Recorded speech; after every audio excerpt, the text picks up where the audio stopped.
416강 제목은 속임수. 사람이 사람을 상대를 한다. 이것은 하나님 앞에서는 용납될 수 없어요. 왜냐하면 사람만 있는 세상이 아니거든요. 분명히 하나님이 만드셨고 하나님의 친히 관장하는 세계 속에 우리 인간이 놓여 있습니다. 그런데 사람들은 실제로 모든 것을 주관하시는 하나님의 존재를 먼저 염두에 두어야 되는데, 믿음이 없는 사람들, 자기 본성대로, 아담의 본성대로 사는 사람들은 티가 나게 돼 있어요. 눈에 보이는 하나님은 안정이 없어요.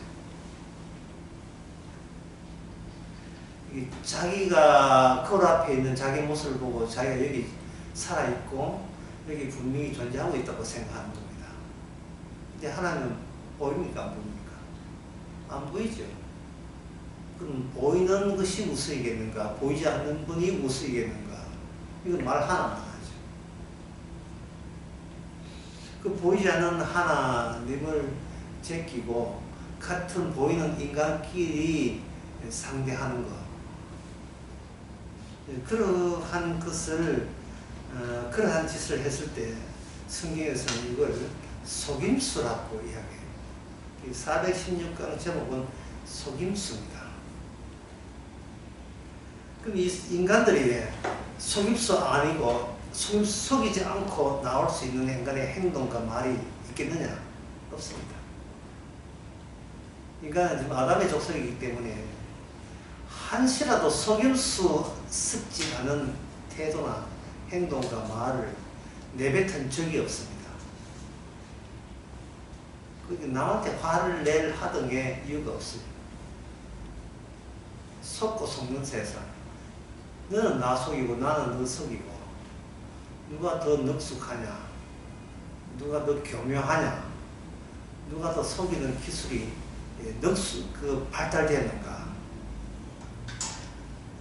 잘 안 들키는가, 그 차이뿐이지. 모든 인간은 속이는 것으로 시작해서 속이는 것으로 끝냅니다. 그러면 모든 인간이 다 속이는 거니까 속다가 그냥 지옥 가면 그만이겠죠. 그런데 여기에 대해서 하나님이 왜 속였어 하고 등장하는 그 타이밍이 있어요. 그거는 정말 복받은 거예요. 하나님으로부터 자꾸 사기칠래라고 지적을 받는다는가, 이거는 정말 이건 땡 잡은 겁니다. 하나님께서 그냥 버림받을 자를 그냥 내어버려 두시잖아요. 실컷 속이고 속고 너도 속고 해라. 그런데 딱 하고 하나님이 이거는 속임수야 라고 등장할 때 꼭 말씀은 그런 식으로 지적하면서 등장하는 것이 하나님의 말씀입니다. 좋게 등장한 법이 없어요. 꼭 지적하면서, 그때는 황공스러워야 되고 감지덕자해야 되고 아주 고마워해야 됩니다. 이 세상에는 나만 살아있는 게 아니구나, 사람들만 계신 게 아니구나, 우리들이 활동하는 것만 있는 게 아니구나, 주께서 친히 활동하시는구나, 그런 것을 더 접할 수 있는 그런 계기가 된 것, 행운합니다. 그런 경우가 그러면 있는가? 있습니다. 열왕기상 18장 13장 18절. 여기 하나님께서 누구한테 개입했느냐 하면 하나님의 사람에게 개입했습니다. 이 선지자인데 이름은 나와 있지 않습니다. 이 하나님의 사람이 이스라엘 나라가 둘로 나뉘어졌고 북쪽 왕 이름이 여로보암인데 그 사람한테 가가지고 선지자가 하나님이 시키는 대로 이제 예언을 합니다. 하나님께서 선지자에게 하나님 사람에게 가서 왕에게 이래 이야기하라. 이걸로 이렇게 끝내면 되는데 그게 아니고 하나님께서 그 하나님의 사람에게 부탁한 게 있습니다. 뭐냐면 그쪽에서 너한테 살아야겠다고 인심을 베풀 때 절대로 받지 말고 듣지도 말고 보지도 말고 다시 어떤 길로 아무것도 받지 말고 내빼라.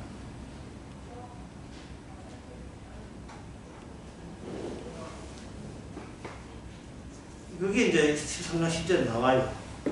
떡도 먹지 말고 물도 마시지 말고 왔던 길로 돌아가지도 말라. 이에 다른 길로 가고 자기가 왔던 길로 그냥 갔어요. 그럼 선지자가 제대로 하나님의 지시자로 따랐잖아요.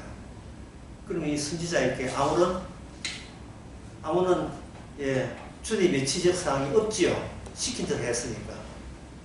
말씀 전했고 여로보암 네 망에 말씀 전했고 주의사항까지 다 제대로 지켰으니까 하자 없지요. 잘못 없습니다. 그런데 발목을 잡는 경우가 발생했어요. 베델의 한 늙은 선지자가 선배입니다. 총신 선배가 와서 나도 같은 선지자인데 당신은 계시 받았나? 나도 계시 받았다. 나도 계시 받았는데 뭐라고 계시 받았냐? 저가 그 사람이 나도 너와 같은 선지자 18절 천사가 여호와의 말씀으로 내게 이르기를 그를 내 집에 데리고 가서 그에게 떡을 먹이고 물을 마시오라 하는 이는 그 사람의 속임이라 되었어요. 속임수거예요. 그러니까 이 순진한 하나님의 사람은 그 속임수에 넘어갔죠. 자, 이게 이 본문에서 제일 중요한 거예요. 사람이 하나님의 말씀대로 지키는 것은 참 훌륭한 일처럼 느껴지죠. 그러나 조건이 있어요. 하나님의 말씀은 나는 하나님의 말씀을 지켰으니까 나 훌륭하다고 결론 나서는 안 돼요. 하나님의 사람의 기능은 그 시대가 얼마나 환경이 악하냐까지 보여줘야 될 기능을 가지고 선지자 된 겁니다. 선지자 본인은 수수하고 늘 말씀에 대해서 지킬 마음 준비가 돼 있어요. 아니, 그런데 그것까지는 모자라요. 그 악한 세계가 속아는 그 속임수에 꼼짝없이 속아 넘어가 줘야 됩니다. 그리고 속아 넘어간 그 대가는 하나님의 말씀에 그저 순종만 하고자 하는 그 하나님의 선지자가 자기 몸에 그 바깥 세상의 악함의 흔적을 온팍 자기가 뒤집어 써야 돼요. 개인적으로 봐서는 굉장히 억울한 일이 벌어진 거예요. 속으려고 하는데 안 속을 사람 누가 있습니까? 자기는 지금 지시대로 왔던 길로 가지도 않아요. 다른 길로 갔어요.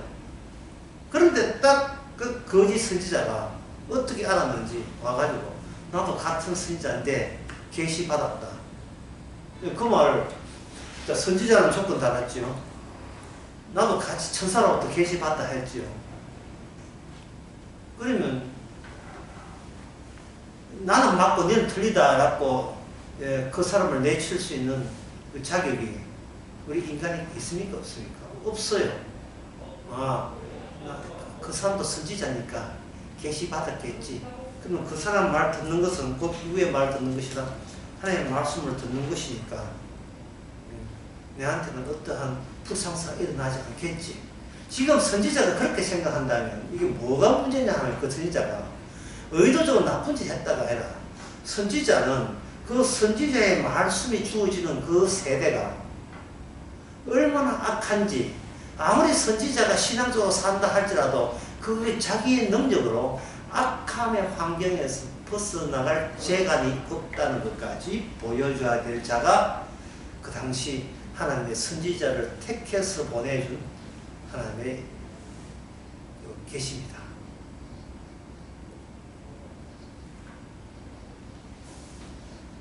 그 선지자 말 듣고 대우받고 난 뒤에는 그 다음에 24절에 그 사람 가는데 사자가 으르르한 사자가 저를 만나매 그 시체가 만나 죽이고 시체를 버림받되고 사자도 그 시체 곁에 섰는데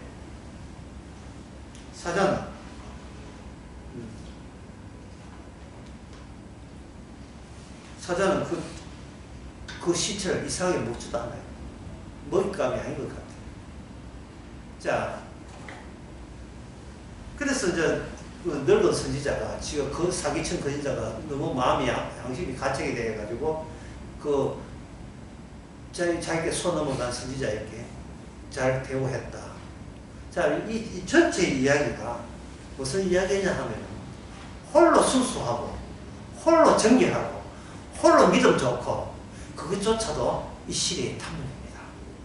시킨 대로 이 세상에는 우리 착한 나만 있는 게 아니에요.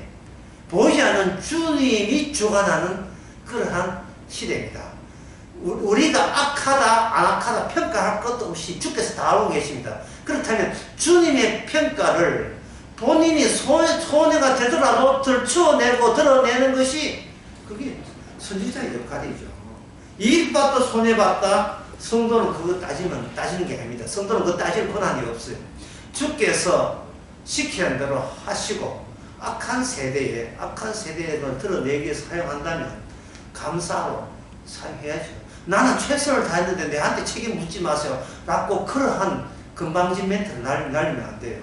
쓰여질 뿐이지 내가 바르게 했으니까 구원은 내한테 따놓은 당사이다. 구원 이렇게 대가로 보상으로 구원받을 생각하면 안 됩니다. 이 시대에 악하면 같이 악해지는 것도 우리는 당연한 거고 구원은 주님의 소관입니다.